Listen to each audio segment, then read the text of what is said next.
سالم صاحب کے پاس،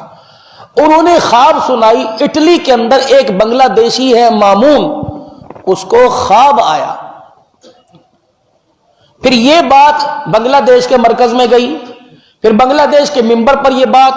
پھر موبائل پر یوٹیوب پر یہ بات وائرل ہو گئی۔ تو وہاں اس اٹلی کے مامون کو خواب آیا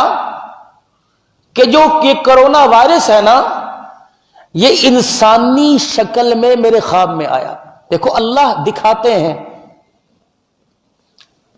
اللہ دکھاتے ہیں، یہ اس کا دستور ہے، یہ اللہ کی سنت ہے۔ جب زمین پر گناہ ہو تو اس گناہ کو مٹانے کے لیے 7 بڑوں کا صفایا ہو جاتا ہے۔ تو اس مامون بنگلہ دیشی آدمی کو اٹلی میں خواب آیا کہ یہ کرونا وائرس ایک انسانی شکل میں آیا، اور اس سے پوچھا، بھیانک شکل تھی، تو کون ہے؟ اس نے کہا میں ہوں کرونا وائرس۔ بھائی کس لیے آیا؟ اس نے کہا جہاں چین کے اندر، ووہان کے اندر جہاں سے شروع ہوا،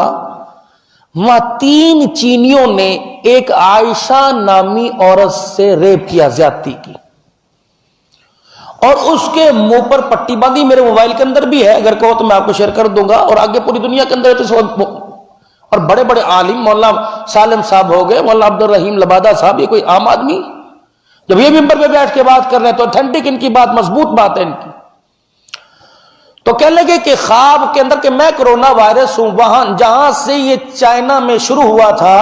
کہ وہاں ایک عائشہ نامی عورت سے زیادتی ہوئی، اس کے منہ پر پٹی باندھ رکھی تھی، 3 درندوں نے زیادتی کی، وہ بول تو سکتی نہیں تھی۔ اس نے دل میں اللہ کے آگے رو کے ایسا دکھڑا سنایا کہ یا اللہ کیا ہو رہا ہے کہ کوئی میرا ہمدرد، کوئی مجھے بچانے والا نہیں۔ تک وہ زیادتی کر کے فارغ ہوئے، نقد کرونا وائرس کی صورت میں اللہ کا عذاب آیا، 3 بندے تو وہی پڑ گئے، اور جو 2 سیکیورٹی گارڈ اندر اس کھلونے جرم کی پہرے داری کر رہے تھے، پھر اس 2 پر آیا۔ اللہ اس بات سے اتنا ناراض ہوئے کہ چائنا کے اندر جب انہوں نے کہا کہ آپ کو جماعت کے ساتھ نماز پڑھنے کی اجازت نہیں، مسجدیں کھولنے کی اجازت نہیں، قرآن پاک پڑھنے کی اجازت نہیں، میرا بچہ بھتیجا خود پڑھ رہا ہے، 2 سال ہے، وہ کہتے ہیں جب گھر کے اندر اس نے سال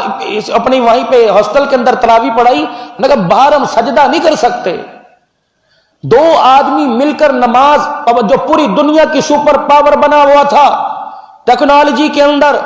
اور تجارت کے اندر کہ میں یوں کر دوں گا، ہم دنیا کی سپر پاور ہیں، اللہ جل شانہ نے ایک جراثیم سے لاکھوں کو زمین پر پھینک دیا۔ پھر اس کرونا وائرس سے صاحب خواب پوچھتا ہے وہ کیا کرے گا؟ اس نے کہا ابھی نہیں جاؤں گا، یہاں سے میں جاؤں گا ایران، وہاں پر صحابہ پر نبی کے بہت تبرہ کیا جاتا ہے، انہیں نہیں چھوڑوں گا۔ پھر یہاں سے میں دوسرے ملکوں کے ذریعے افغانستان، پھر افغانستان کے ذریعے ایک اور ملک بتایا، کہا ہاں تیرے سے نجات کا طریقہ کیا ہے؟ کہ ہر ایک کے اوپر جتنا مرضی اس پر اسلحے کا اور فوج کا پیرا ہو، ہر ایک پہ حملہ کروں گا، ان لوگوں کے پاس میں نہیں جاؤں گا جو نماز کے لیے وضو کرتے ہیں، ان کے جو جسم کے اعضاء جب وضو کے پانی جہاں لگتا ہے وہ جب چمکتے ہیں تو میرے وائرس بھی ان کی چمک سے ختم ہو جاتے ہیں۔